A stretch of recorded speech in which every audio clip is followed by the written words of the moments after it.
fighting forever, open up commerce, travel, and diplomatic relations, and respect each other's sovereignty and territorial integrity, so importantly. And I just spent a lot of time with these two men. I think they're going to have a great relationship. You want to know the truth? They didn't see each other that much, but they probably will. I think they're going to have. I think you two are going to have a great relationship. I have no doubt. And if you don't, call me and I'll straighten it out. Okay. Very importantly, we have also resolved the key issue that foiled previous negotiations. This declaration establishes what they are calling a great honor for me. I didn't ask for this. The Trump route for international peace and prosperity, which is a special transit area that will allow Azerbaijan to get full access to its territory of Nakhchivan while fully respecting Armenia's sovereignty. So they're going to be able to really live and work together, and it's amazing. So that's a very important territory, I guess, very special territory to you, and now they work together. Armenia is also creating an exclusive partnership with the United States to develop this corridor, which could extend for up to 99 years. And then they promise in 99 years they'll extend it, right? You'll promise.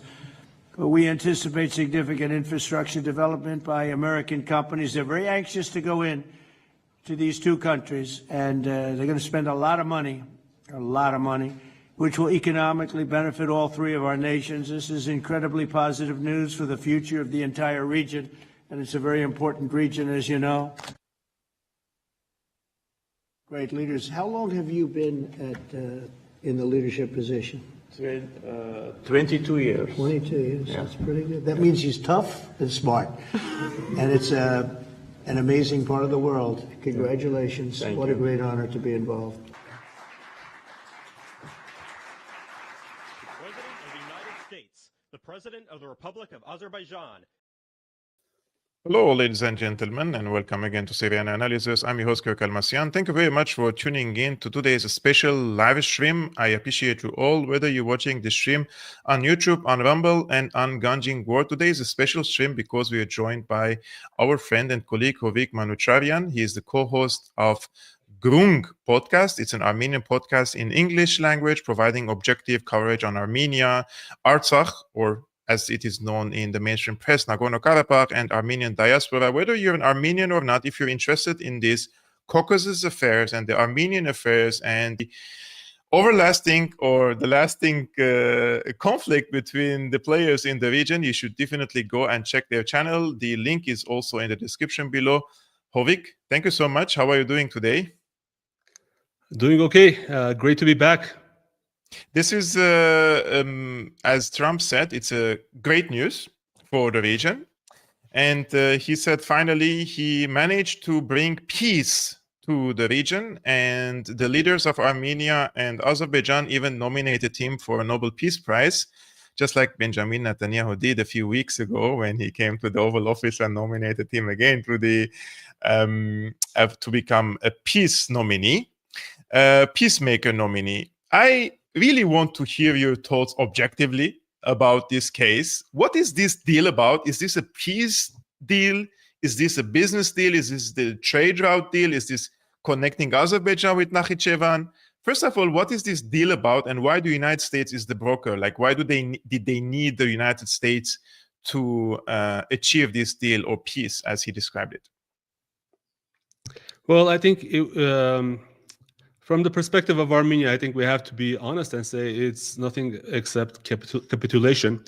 But it is amazing that they were able to convince this orange man to sort of, sponsor the deal. With all due, respect, it's just comical because so we can talk much more detail, obviously, but this seems to be a strategic semi-strategic victory by the United States in terms of encircling Iran, in terms of challenging Russia from a geopolitical perspective. And, I can't see any upside for Armenia. I mean, the only upside for Armenia that various commentators, while presenting this as so kind of like a deal of the century, great breakthrough, the only upside is that they say Armenia won't get invaded. So if that is the only upside, then essentially this was a negotiation at gunpoint mediated by the United States. And given that Trump is now promising to sell weapons to Azerbaijan afterwards, it's interesting how this will bring more peace. So yeah, it's a very huge contradiction in terms of terms and doublespeak, as they say. Mhm. But why do we say that the only upside, let's say, element in this for the Armenians is that Armenia won't be invaded? Like there are multiple factors. For example, I'm reading for few people who are apparently very in favor of this deal, and they say this will bring enormous business opportunities for Armenia, and Armenia will gain billions of dollars, which will be passed through this territory, and this means that Armenia will tax these products, right? So there will be financial profits for the Armenians. So let's talk about that. So you can look at the closest analogy we have, which is Georgia. Georgia has this Baku-Tbilisi railway, which was funded through very cheap Azeri loans, I think to the tune of $400 million. And the revenue, I believe there are various estimates, but on the low end, the revenue from that railway every year is $50 million, just in terms of charging money. And on the upside, like you can ask ChatGPT, there's a public amount of how much goods travel by that railway. I think on the upside, that's like 150 million. So that's what we have to look forward to. But if you consider what Armenia is giving up, just in terms of rights, just in terms of housing, just all those wealth that was in Artsakh, that can be measured in hundreds of billions of dollars, or maybe even upwards of trillions of dollars. If this so Armenia won't benefit anything from transportation because Armenia's main trade ally is Russia. So Armenia has a problem sending its goods fast enough to Russia. And if that problem was to be solved, then Azerbaijan could offer Armenia, through its territory, a similar corridor, right? There's actually existing rail infrastructure in Ijevan, which is north of Armenia. So from Ijevan, people could travel by rail, or goods could travel by rail through Azerbaijan to Russia. Now, if that deal was on the table, I would say, okay, well, that's something that, Armenia could offer a corridor through Armenia to Azerbaijan, and Azerbaijan could offer a corridor through Azerbaijan to Russia. Even closer, there's how Armenia is very long and narrow, so it's very difficult to travel from northern Armenia or even central Armenia, Yerevan, for instance, to Syunik. And given how important Syunik is for us, improving the communication to Syunik would always be beneficial. So theoretically, Azerbaijan could give a corridor through Nakhichevan to Armenians so that you could go from Yerevan to Syunik. That would be a very beneficial. I don't see any offer like this to Armenians. The only offer we see is a railway and maybe even, I don't know, gas infrastructure or other communication to the southernmost point of Armenia. And at the same time, Azerbaijan and the leader of the dictator of that country is saying that we must see no Armenians on that route. So despite saying that this deal preserves Armenian sovereignty, I don't know how you can do that when you say, we're not going to see any Armenians. We're not going to deal with any Armenians. We don't want to declare, we don't want to be searched, or we don't want our, I believe even one of the Azeri commentators said, even if, let's say we have a criminal who is wanted in Armenia, right? Even if they go to this corridor, then those criminals must not be apprehended by Armenian forces, which is a very interesting thing to say. And, and from both sides of the mouth, and then at the same time say that Armenia preserves its sovereignty.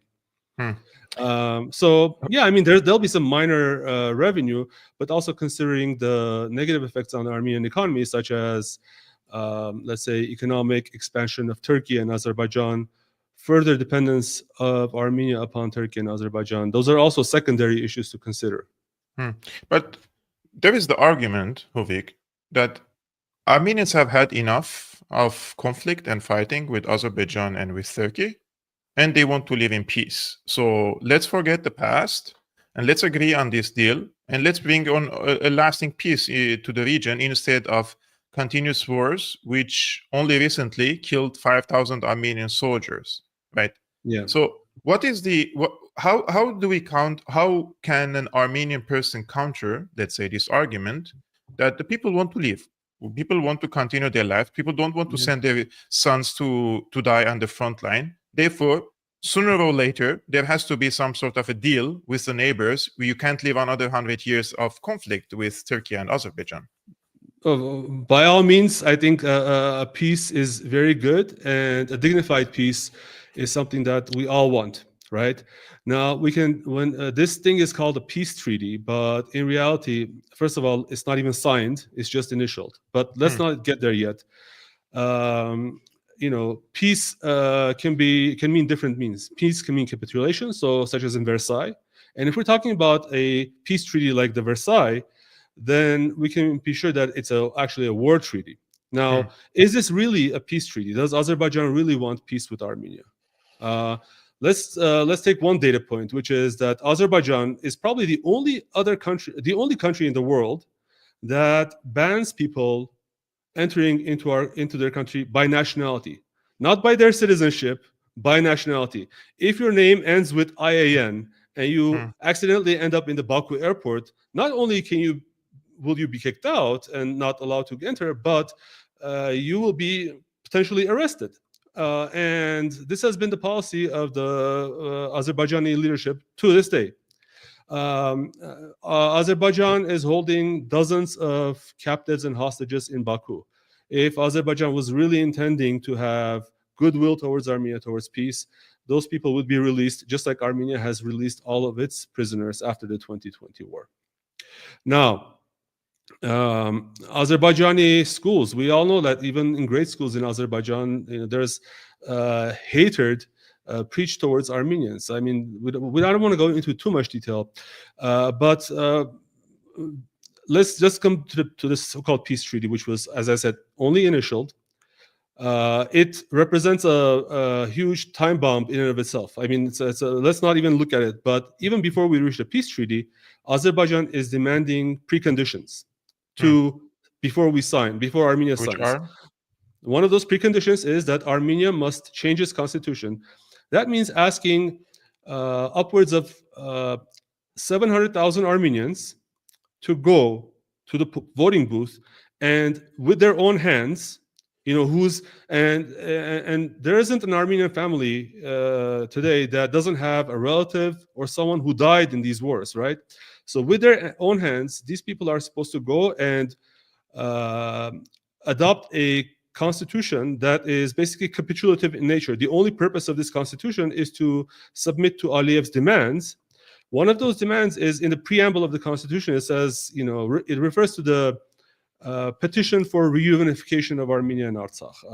It has been ruled by the Armenian Constitutional Court as not legally binding, not binding, but Azerbaijan wants that removed. And I just don't see 700,000, not only have to 700,000 Armenians, which is a quorum. So if only 700,000 Armenians go to the voting booth, 100% of them have to vote yes in order for this new constitution to pass.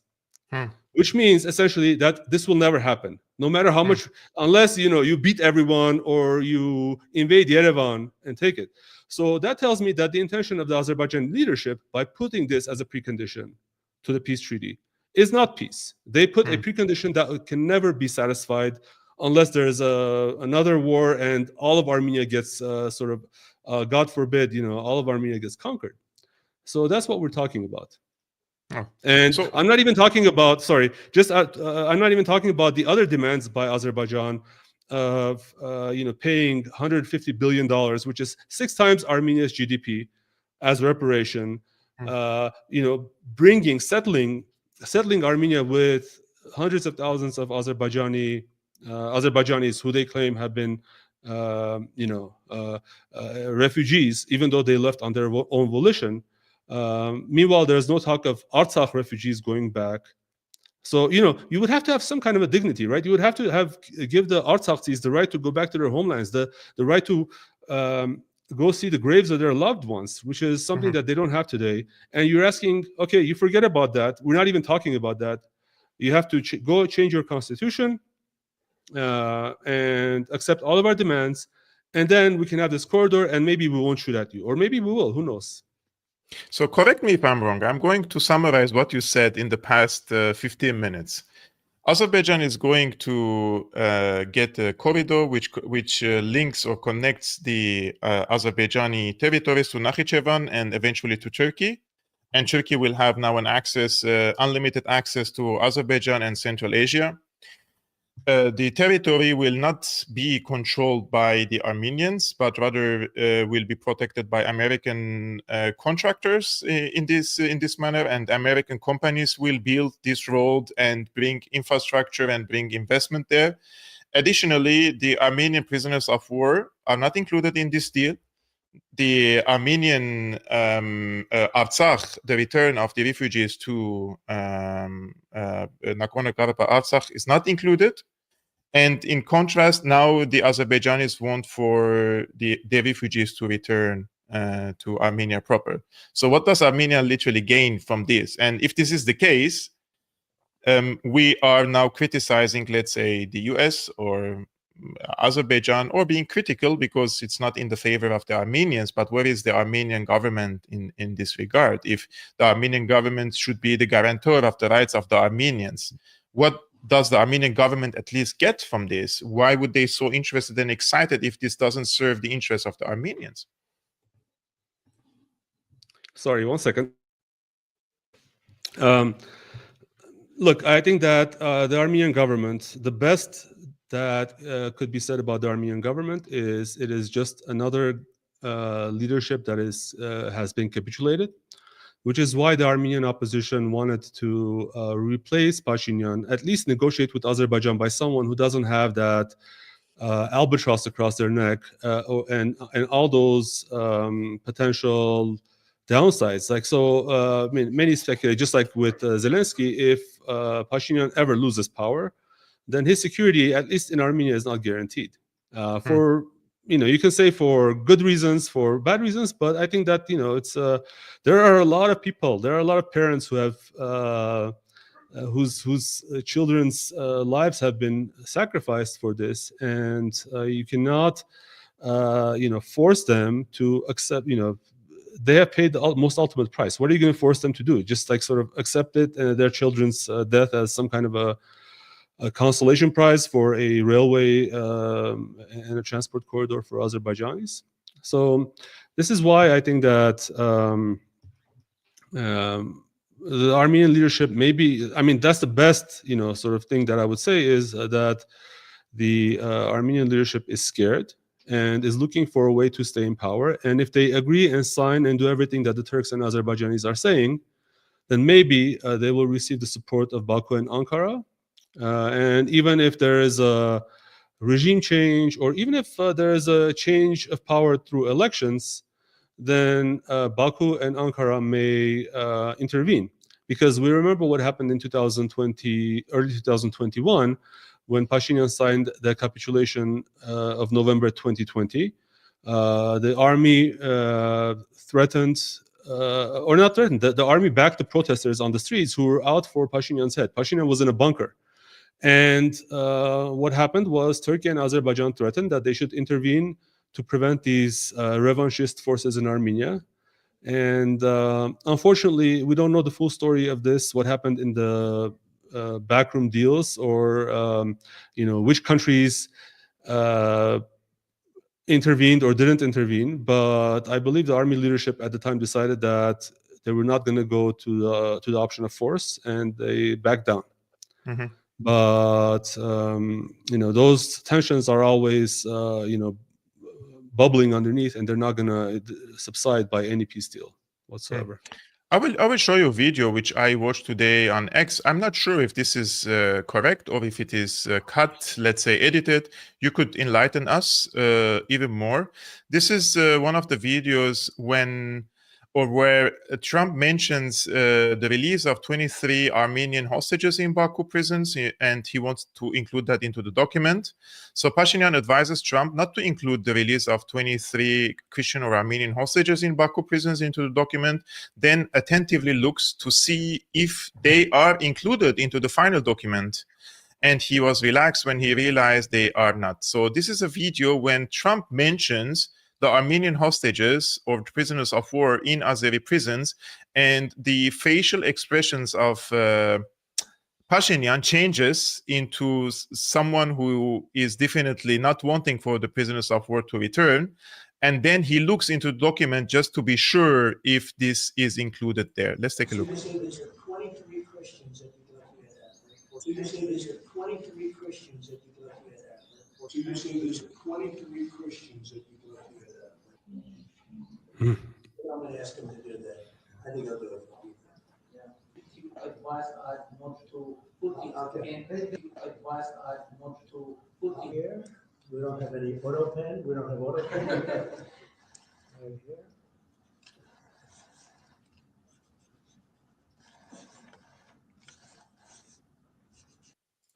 So did he really advise Trump not to include the release of Armenian prisoners of war from Baku prisons? Did I hear him correctly, or this is just an edited video? Look, you saw the video. I can't say anything other than to the video, but I can say that Pashinyan does not want any of those prisoners. Maybe a few of them are not famous, but among those prisoners is the three presidents of Artsakh. They know the entire history of Artsakh. Among the prisoners are leaders of the army of Artsakh. If they are ever in Yerevan, they will be able to tell exactly what Pashinyan said for them to do and not do. So I would bet everything that I have that Pashinyan doesn't want those people back. Among the prisoners is also Ruben Vartanyan, who poses a serious threat because he was, on the path to go into politics, and he's a billionaire, and he would have an easy time, winning any election over Pashinyan.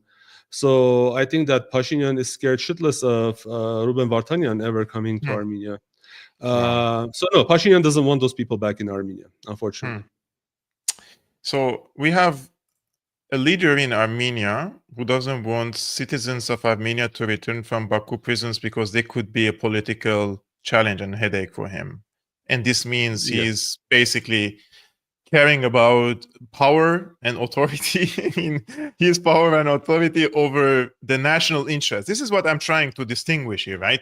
Because it is purely about that. I mean, there are some people around him who have been groomed for decades by USAID, Soros, and they're very pro-US, and their goal from day one, since he came to power via coup in 2018, has been to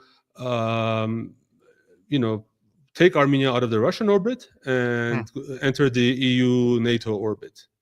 What is wrong? What is wrong? What is wrong? This is the question, right?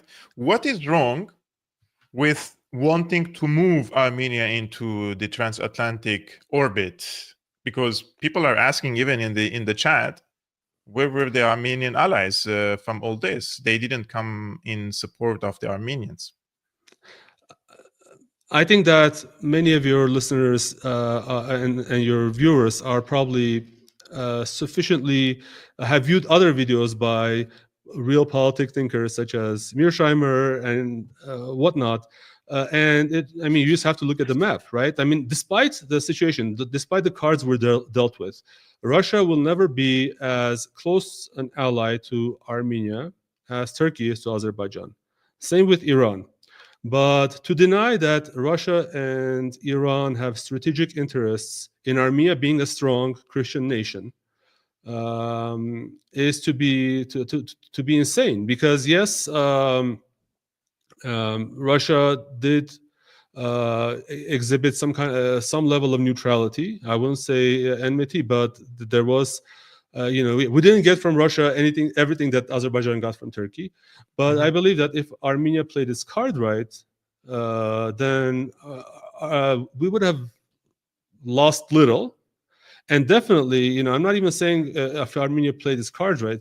What the current leadership of Armenia is another Zelensky act, and we know how that ends up. So, I think one of the IGRC generals said that what Armenia is doing is a worse mistake than Zelensky, because at least with Ukraine, you have just like one big enemy on your borders, which is Russia.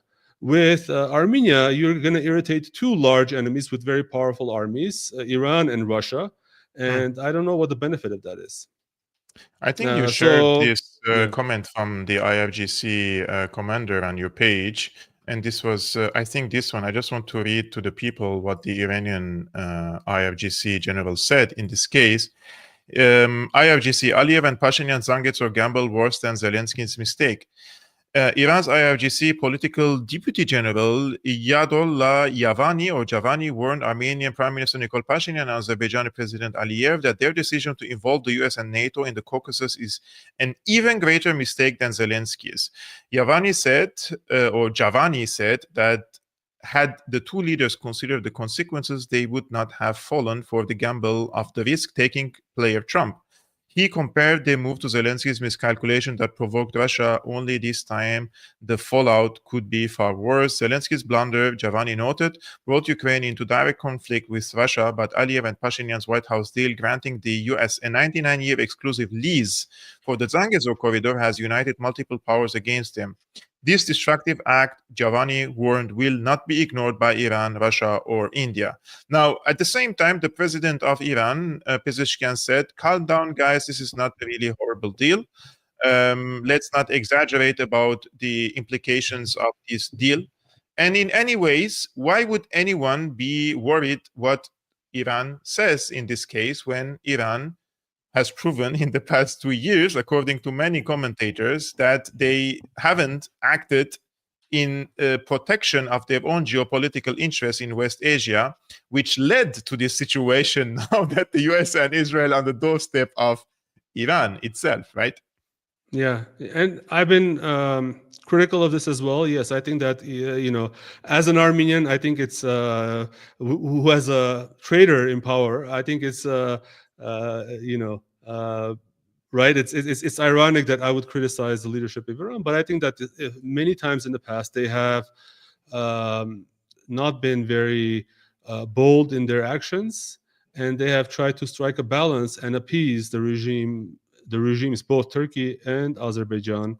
And as we're seeing, Turkey and Azerbaijan's goals don't take into account any goodwill from Pezeshkians or any of the multiple Pezeshkians that end up in power in Iran. So yes, there is a problem with Iranian leadership talking out of two sides of their mouth, and unfortunately, I hope that can be rectified. But we also saw the humiliating pictures of Pezeshkian in occupied Stepanakert, right?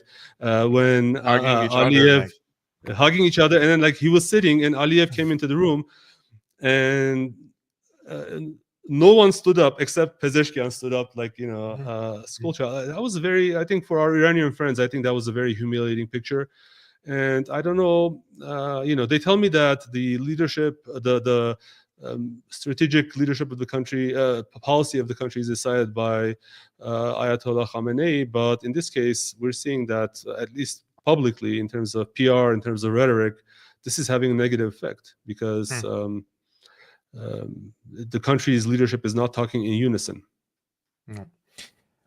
Before I continue this discussion with you, I just want to thank our friend Red Access for moderating the live chat as usual greatly, and he's creating a very good environment for the people to have respectful conversation, for the people to learn and share their opinions, regardless if you agree with us or not, guys. You are so free to share whatever you want, as long as there is no slandering and calling each other's mother's name. So that would be amazing in the comments. And I believe the vast majority of you are here interested in learning.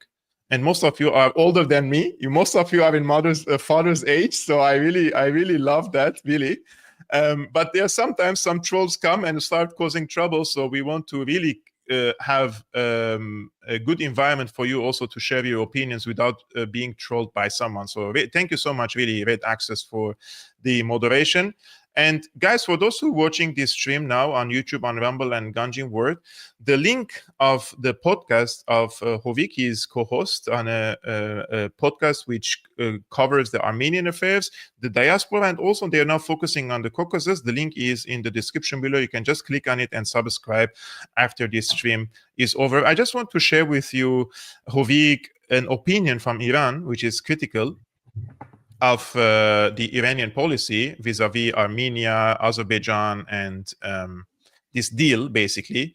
So this is the translated analysis from an Iranian expert on the Caucasus. The recent Armenia-Azerbaijan agreement, brokered by Trump and granting the US 99-year management of the Zangezur corridor, is a geopolitical defeat that has been taking shape, not today, but over 2 decades of our negligence. Over the past 2 decades, Iran has gradually lost its historical influence in the Caucasus. Instead of rebuilding its soft and hard power, it has continued a wishful thinking foreign policy. In the 2020 Nagorno-Karabakh war, we could have been a balanced mediator, but by siding with Baku, we handed the opportunity to Moscow and Ankara and were excluded from the negotiation process. The US, through Zangezur, completes the ring of pressure on Iran. Turkey opens its Turanian route to Central Asia. Russia, despite losing some of its influence, is not as concerned as Iran about alternative energy routes. The European Union gains non-Russian access to Central Asian energy resources, and China, without an active Iranian role and without completed corridor routes, sets its own path that bypass Iran. Iran's share of trade with the Caucasus is less than 5%, and now our only non-Turkish, non-Azerbaijani route to the region is gone. US presence at this point turns our northwestern border into part of Washington's security environment. Just as the Treaty of Turkmenchai recorded Iran's earlier defeats, the Zangezur Agreement cements our long-standing decline. This situation is not the product of others' conspiracies, but the result of ignoring the logic of power and replacing it with wishful narratives of historical influence. So you have people in Iran correctly evaluating this geopolitical, I don't want to call it a downfall, but it's definitely Iran is getting encircled every day. One of the ways they are doing it in Syria, they have done it after the regime change anyways, but they are now building this David's corridor in Syria, which Israel will have the opportunity to project its geopolitical influence, let's say, into Iraq, especially into the Anbar region, and coming 2-3 steps closer to Iran. And now with this Zangezur corridor, I think Iran sooner or later will find itself in a very dire situation, and under such circumstances, they have to make a choice either to shift their energy and resources into countering the Turkish Azeri in alliance with Israel and the United States, that they're coming after Iran in the Caucasus, or continue the struggle of power in the Middle East, which I believe they will choose the Caucasus because it's their sphere of influence, or it's their backyard anyways there. Yeah, definitely. I mean, there are a lot of questions, right? So, you have a U.S. company managing this corridor. How are they going to control the traffic? How much east-west traffic are they going to allow versus north-south? So Pezeshkian's thing that, hey, this doesn't violate our red lines is very dubious.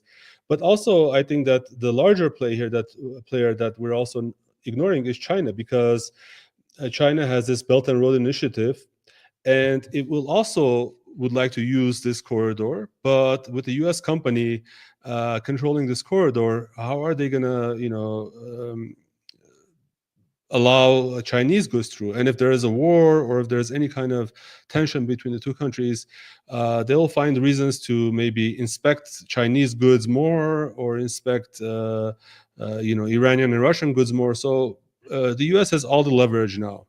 If this thing goes through. Right now, this is just a declaration. So if this thing goes through and is built, The other thing I have to mention, we don't know the details of this full details of this agreement, but there is something about revenue sharing. I think 30% of the revenue, and I don't know if this is verified, but this is complicated because not just the revenue sharing, because I guess so if it goes through Armenia but Azerbaijan gets some of the revenue, is it fully your sovereignty? But in addition to that, Armenia is part of the Eurasian Economic Union, which has its own customs rules.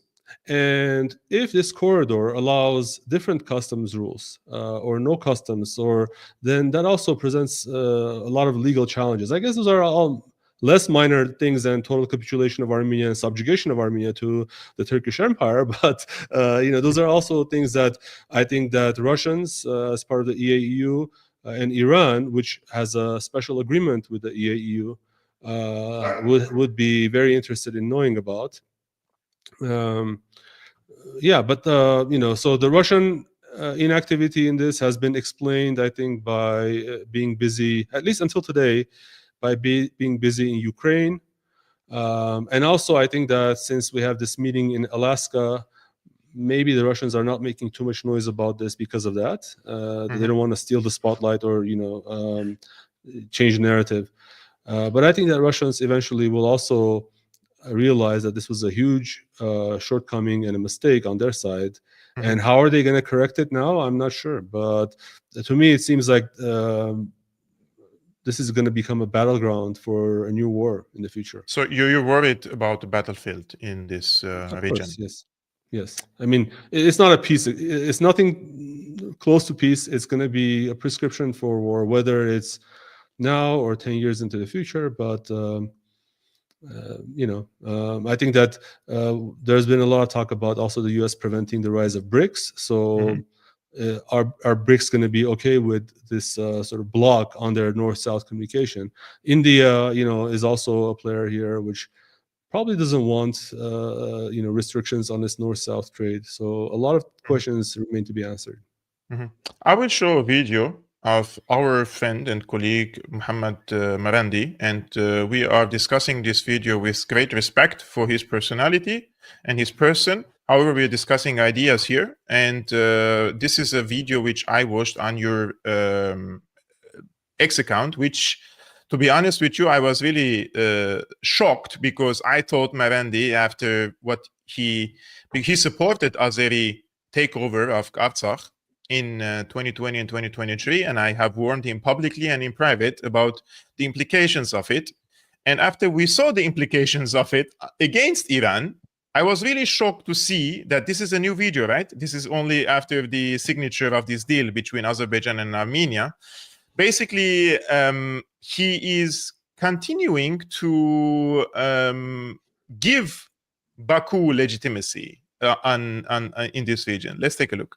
He has negotiated, they'll probably build a Trump Tower on it, between Armenia and Azerbaijan. Ancient foes, indeed, they were at war not even a 12-month ago. But hey presto, they've come together in Washington, and Trump has got himself a new piece of territory that he's going to be responsible for. Tell us what that's all about and what Iran's reaction to it is. Well, first, I'd like to give a very brief history, and that is when Armenia launched an attack on the Republic of Azerbaijan decades ago, the Iranians condemned that. And in fact, the Iranians were training volunteers in the Republic of Azerbaijan so that they can retake back what was legitimately theirs. And then the Americans ordered Aliyev, the current president, to expel the Iranians. So the liberation of his own territory was delayed for 3 decades because he obeyed the United States. And I've shown footage on Twitter of Iranians training these Azeris.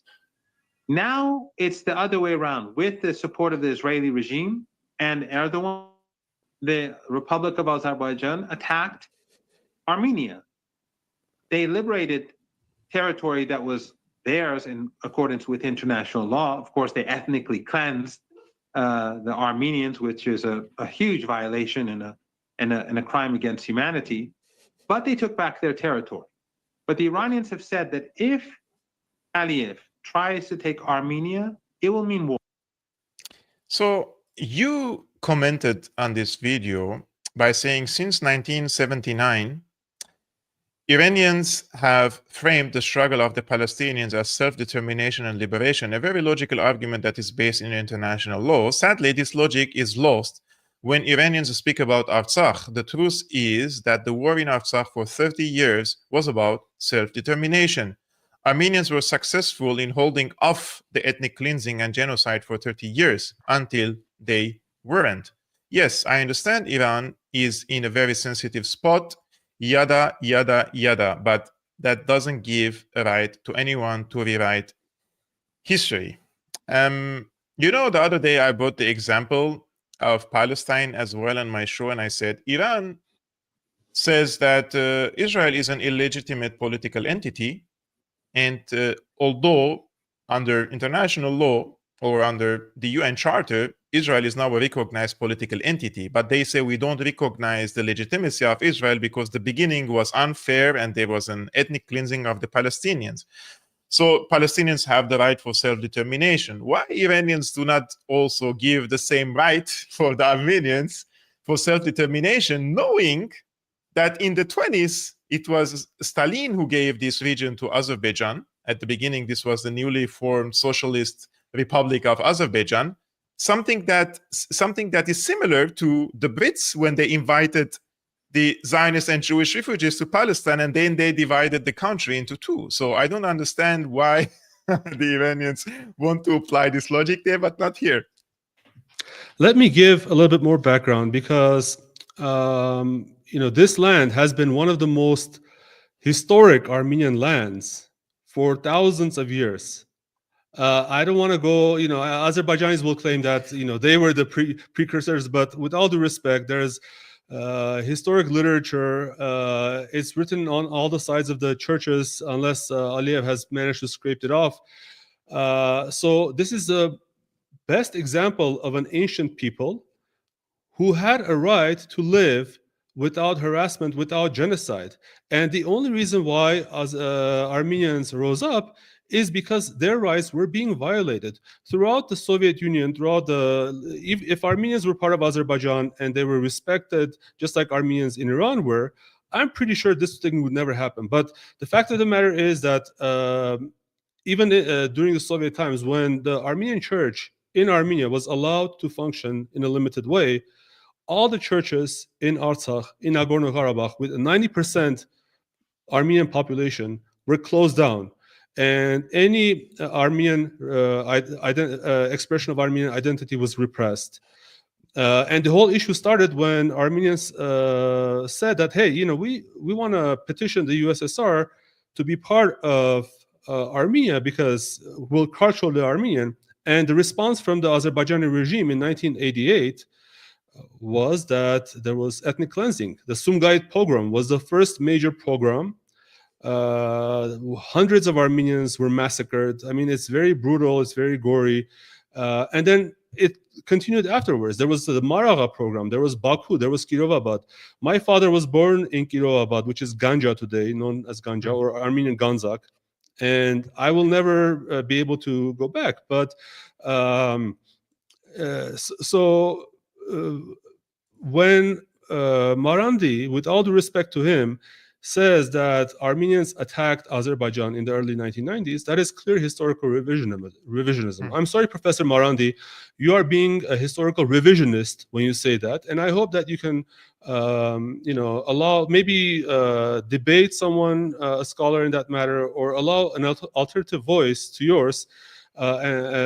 Because I think once you investigate history, you will see that that's incorrect. So the Armenians had no choice but to fight for self-determination. Self-determination is part of international law, and the OSCE Minsk group throughout these 30 years had highlighted that the principle of self-determination, along with territorial integrity, must be considered. It was not it was not subliminal to there was no primacy of territorial integrity over self-determination. There were two equal principles, and there are cases when if there's a threat that people are going to be massacred en masse, just like Palestinians today. We know that if we leave Palestinians in Israel, they're going to be ethnically cleansed, they're going to be murdered, they're going to be genocided. That was the threat that was facing Armenians. And in those cases, there is a room in international law for secession, for self-determination. And Armenians in Artsakh held a vote in 1991, I believe. Yes, to fully secede from Azerbaijan based on laws of the country at the time, laws of the USSR, and so Professor Marandi is forgetting that fact. And unfortunately, many Iranian analysts are very much afraid to go into that. I mean, I understand that. So you have a huge Turkic-speaking population who can be easily swayed, and I understand that. But at least the least you can do is not engage in historical revisionism. You can say, I don't want to talk about it. You can say, well, here are the both sides of the story. But you are presenting, I don't know, as if that was land owned by someone that Armenians were never owners of. And suddenly Armenians decided to kill the owners of the land and take it over. This is not a rental agreement. This is not a real estate issue. This is an issue of people living on their historical lands. And the whole sad story is that, patriotic Armenians, we know a lot of people who participate in those wars.